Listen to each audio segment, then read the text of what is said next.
Lecture du livre des Nombres, chapitre 9. L'Éternel parla à Moïse dans le désert de Sinaï, le premier mois de la seconde année après leur sortie du pays d'Égypte. Il dit : Que les enfants d'Israël célèbrent la Pâque au temps fixé.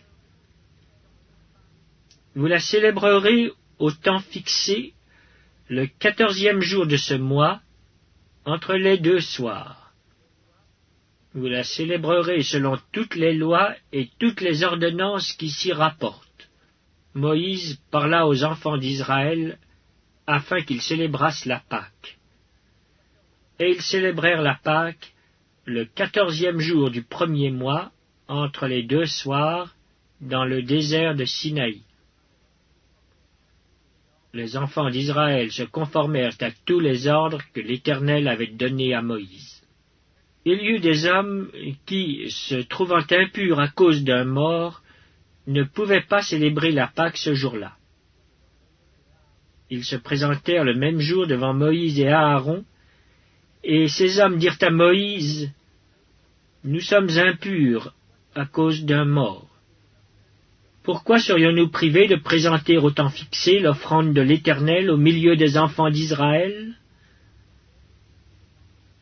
Moïse leur dit : « Attendez que je sache ce que l'Éternel vous ordonne. » Et l'Éternel parla à Moïse et dit : « Parle aux enfants d'Israël, et dis-leur : si quelqu'un d'entre vous ou de vos descendants est impur à cause d'un mort, ou est en voyage dans le lointain, il célébrera la Pâque en l'honneur de l'Éternel.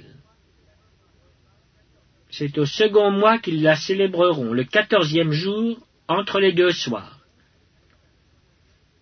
Ils la mangeront avec des pains sans levain et des herbes amères. Ils n'en laisseront rien jusqu'au matin, et ils n'en briseront aucun os. Ils la célébreront selon toutes les ordonnances de la Pâque. Si celui qui est pur et qui n'est pas en voyage s'abstient de célébrer la Pâque, celui-là sera retranché de son peuple, parce qu'il n'a pas présenté l'offrande de l'Éternel au temps fixé. Cet homme-là portera la peine de son péché. Si un étranger en séjour chez vous célèbre la Pâque de l'Éternel, il se conformera aux lois et aux ordonnances de la Pâque. Il y aura une même loi parmi vous, pour l'étranger comme pour l'indigène. Le jour où le tabernacle fut dressé, la nuée couvrit le tabernacle, la tente d'assignation. Et depuis le soir jusqu'au matin, elle eut sur le tabernacle l'apparence d'un feu. Il en fut continuellement ainsi. La nuée couvrait le tabernacle, et elle avait de nuit l'apparence d'un feu. Quand la nuée s'élevait de dessus la tente, les enfants d'Israël partaient. Et les enfants d'Israël campaient dans le lieu où s'arrêtait la nuée. Les enfants d'Israël partaient sur l'ordre de l'Éternel, et ils campaient sur l'ordre de l'Éternel. Ils campaient aussi longtemps que la nuée restait sur le tabernacle. Quand la nuée restait longtemps sur le tabernacle, les enfants d'Israël obéissaient au commandement de l'Éternel et ne partaient point. Quand la nuée restait peu de jours sur le tabernacle, ils campaient sur l'ordre de l'Éternel, et ils partaient sur l'ordre de l'Éternel.